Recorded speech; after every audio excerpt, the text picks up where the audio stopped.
अंतरराष्ट्रीय युवा विद्वान, जैन दर्शन में यूनिवर्सिटी टॉप व गोल्ड मेडलिस्ट, जैन सिद्धांत एवं न्याय विषयों को सरलता से समझाने वाले, यूएसए, इंग्लैंड, ऑस्ट्रेलिया आदि अनेक देशों में जैन धर्म की महती प्रभावना करने वाले, पंडित टोडरमल पुरस्कार, युवा विद्वत रत्न आदि अनेक पुरस्कारों से सम्मानित मूर्धन्य विद्वान डॉक्टर संजीव कुमार गोधा जयपुर द्वारा जानिए धर्म का मर्म। इस कार्यक्रम के प्रायोजक हैं श्री निहाल चंद्र जी जैन, श्रीमती अचरज कुमारी जैन, श्री घेवर चंद्र जी जैन, श्रीमती कल्पना देवी जैन, श्रीमती सुनीता जैन, श्री विनय जैन, श्रीमती पूर्वी जैन, जयपुर राजस्थान। नमो अरिहंताणम, नमो सिद्धाणम, नमो आयर्याणम, नमो वज्रायाणम, नमो लोये सव्यसाहुणम। ओंकारं बिंदु संयुक्त नित्यं ध्यायन्ति योगिनः कामदं मोक्षदं चैव ओंकाराय नमो नमः। अविरल शब्द घनोग प्रक्षालित सकल भूतल मल कलंका मुनिभिरुपासित तीर्था सरस्वती हरतु नो दुरितान्। अज्ञान तिमिरान्धानां ज्ञानाञ्जन शलाकया चक्षुरुन्मिलितं येन तस्मै श्रीगुरुवे नमः। श्री परम गुरुवे नमः। परम्पराचार्य गुरुवे नमः। सकल कलुष विध्वंसकं श्रेयसां परिवर्धकं धर्म संबंधकं भव्य जीव मनः प्रतिबोधकारकं पुण्य प्रकाशकं पाप प्रणाशकमिदं शास्त्रं श्री संयम प्रकाश नामधेयम्। अस्य मूल ग्रंथ कर्तारः श्री सर्वज्ञ देवास्तद उत्तर ग्रंथ कर्तारः श्री गणधर देवा प्रतिगणधर देवास्तेषां वचनानुसार आचार्य श्री कुंद कुंदामनाय आचार्य सूर्य सागरेण विरचितं श्रोतारः सावधानतया शृण्वन्तु। मंगलम भगवान वीरो मंगलम गौतमो गणी मंगलम कुंद कुंदाद्यो जैन धर्मोस्तु मंगलम। सर्वमंगल मांगल्यम सर्वकल्याणकारिकं प्रदानं सर्वधर्माणां जैनं जयतु शासनं। जैनं जयतु शासनं। जैनं जयतु शासनं। संयम प्रकाश नाम का यह ग्रंथ है। बड़ी सुंदर और मार्मिक चर्चा, मार्मिक प्रकरण, आश्रव के संदर्भ में आखिर ये कर्म आते कैसे हैं, ये कर्म बंधते कैसे हैं, ये कर्म किस प्रकार से कार्य करते हैं, बड़ा सुंदर प्रकरण है। कई तरह के यहाँ आश्रव के भेद बतलाएंगे और उनके कारणों की चर्चा करेंगे। कुछ अलग हटके चर्चा होगी, सामान्य से अलग हटके चर्चा है। आनंद आएगा जब इस चर्चा को विशेष गहराई में जाकर के हम पढ़ेंगे। 48 नंबर का यह पेज है हमारी इस उपलब्ध पुस्तक में। सूत्र 1 और 2 छठे अध्याय का, उसके आधार पर कल हमने चर्चा की थी कि आत्म प्रदेशों की जो चंचलता होती है वो चंचलता योग है और वह योग ही आश्रव है। और आत्म प्रदेशों की चंचलता में निमित्त होने से कारण में कार्य का उपचार करके मन वचन काय को भी योग कह दिया जाता है। वास्तव में वस्तुतः मन वचन काय योग नहीं है। मन वचन काय तो योग कहे जाते हैं। मन वचन काय तो जड़ की क्रिया है और वो जड़ की क्रिया आत्म प्रदेशों की चंचलता में निमित्त बन जाती है। जब यह जड़ की क्रिया आत्म प्रदेशों की चंचलता में निमित्त बन जाती है तो फिर उसे ही योग कहने में आता है। और यह योग कारण बन रहा है आश्रव का। वही आश्रव है, हलन चलन कंपन, उसे योग कह करके पुकारा गया है।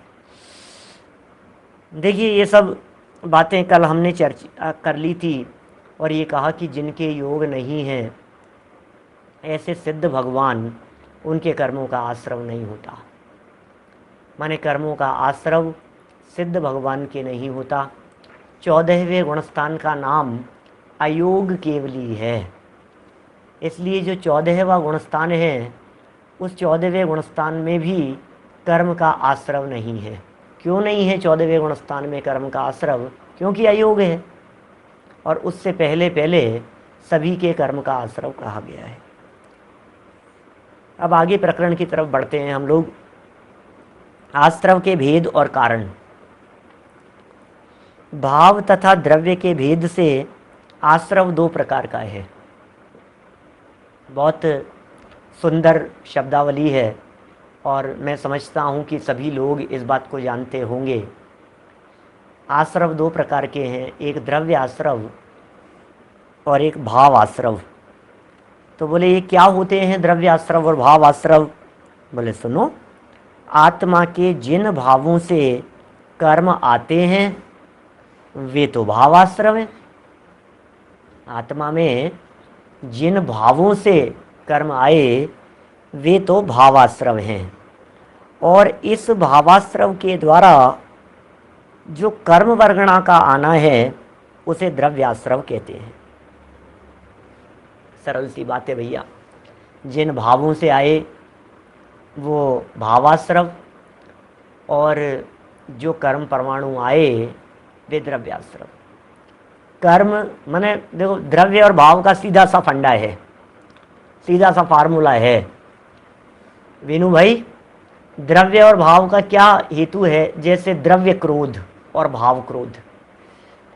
तो बाहर में गुस्सा करता हुआ दिखे वो द्रव्य क्रोध, और अंदर में जो परिणाम है वे भाव क्रोध। भाव कर्म और द्रव्य कर्म वो भी तो ऐसा ही है। जीव के राग द्वेष के परिणाम, विकारी परिणाम, वो सब भाव कर्म हैं। और उन भाव कर्मों में, भाव कर्मों के निमित्त से जो कर्म वर्गणाएं आई, वे कर्म वर्गणाओं का आना वो द्रव्याश्रव है। क्या? तो अब भावाश्रव, द्रव्याश्रव, भाव कर्म और द्रव्य कर्म। राग द्वेष भाव कर्म है, ज्ञानावरण आदि द्रव्य कर्म है। देखिए क्या कह रहे हैं यहाँ, आत्मा के जिन भावों से कर्म आते हैं वे तो भावाश्रव हैं। माने भावाश्रव आत्मा के परिणाम हैं, भावाश्रव मेरे परिणाम हैं, भावाश्रव मेरे विचार हैं, भावाश्रव मेरी परिणति है, भावाश्रव मेरा काम है ना, वो तो भावाश्रव है। और इस भावाश्रव के द्वारा जो कर्म वर्गणा का आना हुआ, अब इधर हुए भाव और इधर आए कर्म, इधर भाव हुए और इधर कर्म आए, तो बोले ये भी आश्रव है और ये भी आश्रव है। दो बातें हो गई। भावाश्रव राग द्वेष का परिणाम है, और कर्म का आना ये द्रव्याश्रव है। तो मैं समझता हूँ ये द्रव्याश्रव और भावाश्रव बड़ी सरल परिभाषाएं हैं, बच्चों को पढ़ाई जाती है पाठमालाओं में, पाठशालाओं में, और ये बात बराबर ख्याल में आनी चाहिए। हमारे बहुत सारे साथी ऐसे भी हो सकते हैं जो नए हों, कोई बात तो नहीं, अपनी भी ये पाठशाला ही चल रही है, एक एक चीज़ को समझते जाते हैं हम। दो बातें हो गई, भावाश्रव और द्रव्याश्रव, ठीक है ना। मेंटल और फिजिकल भी कह सकते हो, ऐसा भी कह सकते हैं। देखिए कहा भी है, विच्छत्तम अविरमणम कसाय जोगाय आसवा होंती पणवा रस पणवीसा पण रस होंती तभेया। अब थोड़ी सी मशक्कत करनी पड़ेगी इसमें, है? देखो, विपरीत, एकांत, विनय, संशय और अज्ञान भेदों से 5 प्रकार, ये तो है मिथ्यात्व, 5 प्रकार का मिथ्यात्व। विपरीत एकांत विनय के, संशय अज्ञान कुनय के। क्या? कुनय, कुनय माने होता है मिथ्यात्व। ये सब मिथ्यात्व के भेद हैं। विपरीत एकांत विनय, संशय अज्ञान भेदों से 5 प्रकार का तो मिथ्यात्व। आश्रव बता रहे, आश्रव क्या होता है? आश्रव बतला रहे हैं, ये आश्रव है 6 काय के जीवों की दया नहीं पालने से, क्या 6 काय के जीवों की दया नहीं पालने से और 5 इंद्रिय तथा मन को वश में न करने से 12 प्रकार का अविरमण असंयम, इसे कहते हैं अविरति। 2 हो गए। एक था मिथ्यात्व, आश्रव। आश्रव के 5 प्रकार कहे जाते हैं, मिथ्यात्व, अविरति, प्रमाद, कषाय और योग। कहीं कहीं प्रमाद को गौण कर देते हैं, तो मिथ्यात्व, अविरति, कषाय और योग बंध के कारण है। मिथ्या, अविरति, प्रमाद, कषाय, योगा बंध हेत्वा, ऐसा उमा स्वामी आचार्य ने लिखा है। तो मिथ्यात्व, अविरति, कषाय और योग, और कहीं इन 4 के साथ में प्रमाद को और जोड़ लेते हैं। तो मिथ्यात्व, अविरति, प्रमाद, कषाय, योग, ये 5 हो गए। अब इन 5 में से पहले का नाम है मिथ्यात्व। चर्चा चल रही है यहाँ मिथ्यात्व के संदर्भ में। आश्रव के 57 बतलाएंगे अभी और बढ़ा करके 72 भी कर देंगे उनको। सब आएगी चर्चा, खुल करके आएगी। ऐसी चर्चाएं भी आएगी जिनकी कभी चर्चाएं सुनी नहीं है, बहुत कम सुनी होगी, बहुत कम लोगों ने सुनी होगी। 25 प्रकार की क्रियाओं की चर्चा भी करेंगे। क्या ऐसी ऐसी बातें आएगी। हाँ, वही सब बतलाएंगे अभी यहाँ। ये 25 क्रियाएं कौन सी है, ये क्या है, ये क्या है, कौन कौन सा आश्रव हो रहा है, कैसे कैसे आश्रव हो रहा है, क्या करें, किन से बचें, ये सब चीज़ें यहाँ बतलाने वाले हैं। 5 प्रकार के मिथ्यात्व हो गए। विपरीत, एकांत, विनय, संशय, अज्ञान। मिथ्यात्व है उल्टी मान्यता, मिथ्यात्व मान्यता का दोष, मिथ्यात्व अभिप्राय का दोष। इन 5 की चर्चा हमने शुरू में 2-4 प्रवचनों के अंदर शुरू में हुई थी। इन 5 की चर्चा, जैसे विपरीत, उल्टी मान्यता, फिर एकांत, एक ही पक्ष को मानना, विपरीत, एकांत, विनय। विनय क्या चीज़ है, बोले सब एक जैसे, अरे सबको मानता हूँ मैं, तो ये विनय। फिर संशय, भ्रम हो जाना, और अज्ञान, ज्ञान ही नहीं होना, अज्ञान कोई अच्छा कहना। तो विपरीत, एकांत, विनय, संशय और अज्ञान, ये 5 प्रकार के मिथ्यात्व के भेद जनागम में कहे गए हैं, जिनकी बात इन्होंने यहाँ कह दी है। पहले भी हुई थी चर्चाएं, काफ़ी हुई है। यहाँ 363 मतों की जो चर्चा की थी पहले शुरुआती प्रकरण में, इसी संयम प्रकाश ग्रंथ में, वहाँ भी ये सब बातें हमने देखी है। ये कह रहे हैं यहाँ, पहला मिथ्यात्व हो गया। दूसरा, अविरति के लिए क्या कह रहे हैं, अविरति क्या चीज़ होती है, तो बोले व्रत नहीं लेने को अविरति कहते हैं।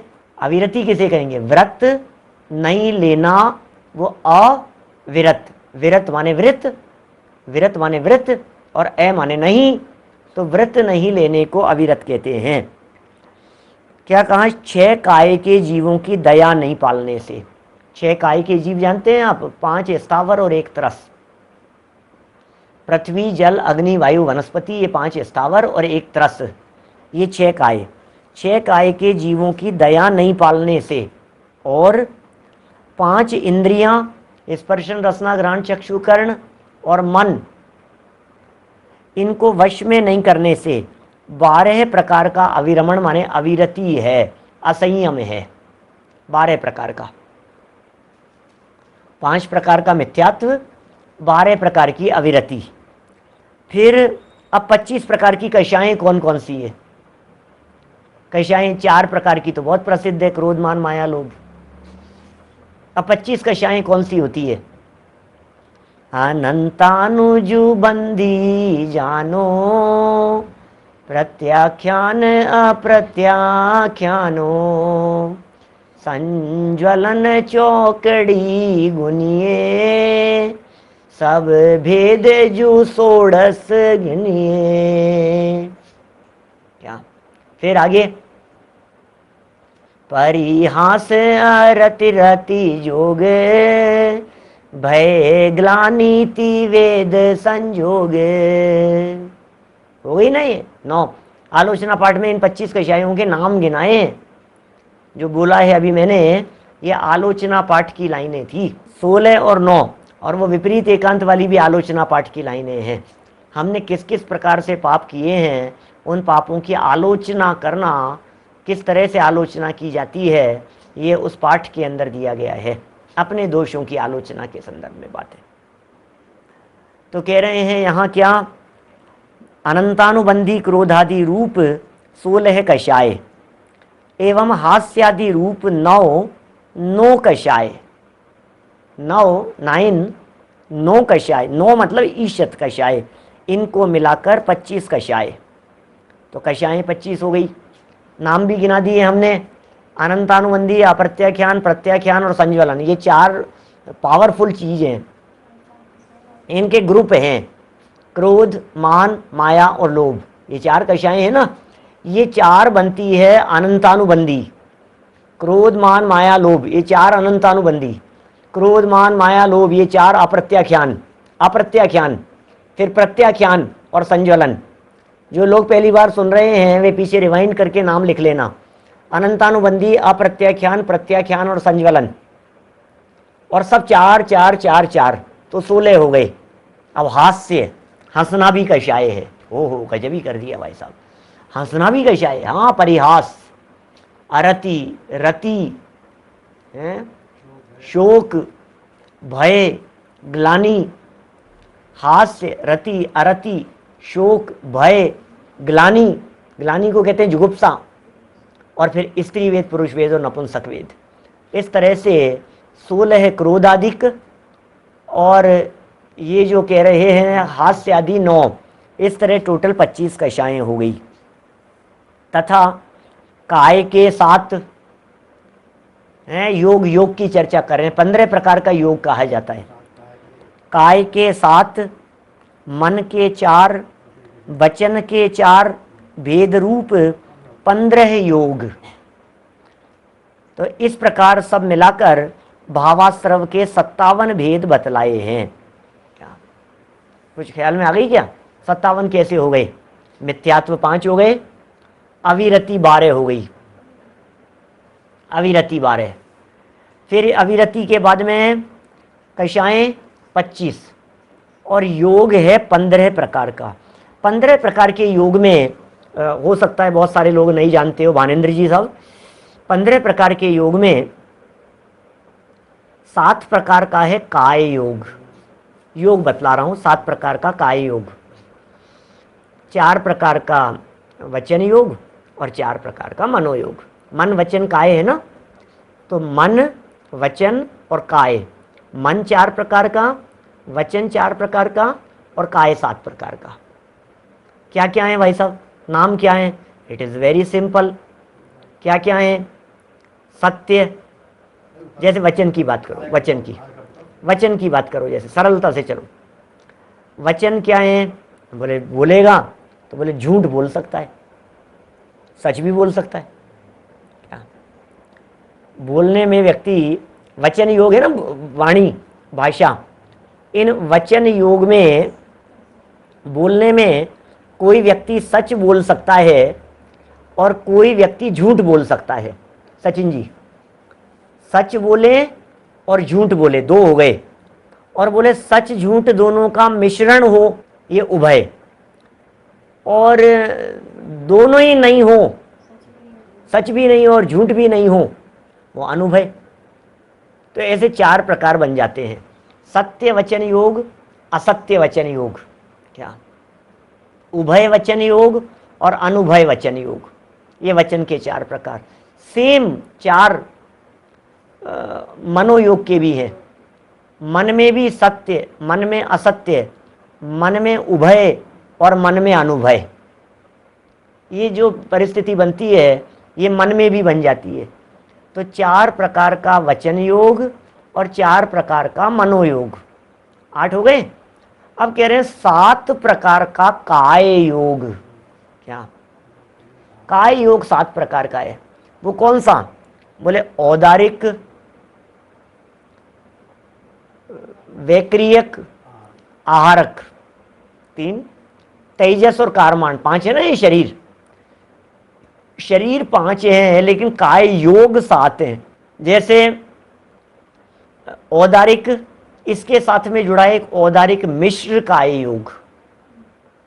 औदारिक मिश्र, वैक्रियक के साथ में जुड़ा है वैक्रियक मिश्र, आहारक के साथ में आहारक मिश्र, और एक है कारमान काय योग। तो 6 तो ये हो गए, औदारिक, औदारिक मिश्र, वैक्रियक शरीर, वैक्रियक मिश्र का योग, ठीक है ना। अब आहारक और आहारक मिश्र का योग, और एक है कारमान काय योग। तो इस तरह से 7 प्रकार के काय योग हैं। देखो औदारिक तो अपन जान ही रहे हैं, ये हमारा जो शरीर है ये औदारिक है। ये 5 प्रकार के शरीरों पर भी मेरा एक प्रवचन होना चाहिए, है शायद। डलास टेक्सास अमेरिका का किया हुआ एक प्रवचन, 5 शरीर ही नाम है उस प्रवचन का, 5 प्रकार के शरीर, ऐसा होना चाहिए। वो विशिष्ट प्रवचन वाले फोल्डर में देखना, वहाँ मिल सकता है। 7 समुद्घात के ऊपर तो है ही, समुद्घात की चर्चाओं के अंदर भी ये सारी चर्चाएं मिल जाएगी। समुद्घात, तेजस शरीर तो है लेकिन तेजस काय योग नहीं है। क्या तेजस काय योग नहीं बनता है तेजस में, ठीक है ना। तो अब औदारिक के साथ में जो मिश्र लगाया है, ये मिश्र कैसे बनता है? वैक्रियक के साथ में मिश्र लगा दिया, इसी तरह से आहारक के साथ में मिश्र लगा दिया। बोले शरीर निर्माण होते समय, शरीर बनते समय पर्याप्त अपर्याप्तक अवस्था जब तक है तब तक मिश्र काय योग रहता है। वही जैसे हमने कहीं से आकर यहाँ जन्म लिया, इस मनुष्य जन्म में, तो जन्म के प्रथम अंतर्मुहूर्त में जब तक अपर्याप्तक अवस्था है तब तक औदारिक मिश्र काय योग है। और जैसे यहाँ से मर करके देवगति में चले गए, तो देवगति में पहुँचते ही प्रथम अंतर्मुहूर्त में जब तक अपर्याप्तक अवस्था है तब तक वो वैक्रियक मिश्र काय योग है। क्या ये औदारिक मिश्र, ये औदा और फिर बाद में औदारिक है, तो औदारिक औदारिक मिश्र, वैक्रियक वैक्रियक मिश्र। इसी तरह से जो आहारक शरीर होता है, ये मुनिराजों के मस्तक से निकलता है पुतला, मस्तक से पुतला निकलता है। उस मस्तक से निकले हुए पुतले को कहते हैं आहारक शरीर। उस आहारक शरीर भी अंतर्मुहूर्त के लिए होता है, लेकिन उसकी जब अपर्याप्त अवस्था होती है तो वह आहारक मिश्र काय योग कहलाता है। उस अपर्याप्त अवस्था में, इतने से मतलब जो भी उसका काल है यथा योग्य अंतर्मुहूर्त, उस काल के लिए क्या निर्वृत्ति अपर्याप्तक की स्थिति में, निर्वृत्ति अपर्याप्तक की स्थिति में।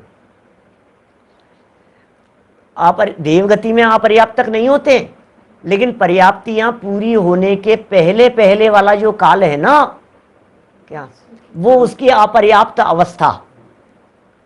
कोई भी देवगति के अंदर जीव अपर्याप्तक नहीं होता, देवगति के सारे जीव पर्याप्तक ही होते हैं, लेकिन पर्याप्तियां पूरी होने का जब प्रोसेस चल रहा है, पर्याप्ति पूरी होने की जब प्रक्रिया चल रही है, तो उस प्रक्रिया में वो जीव वैक्रियक मिश्र काय योग वाला कहलाता है।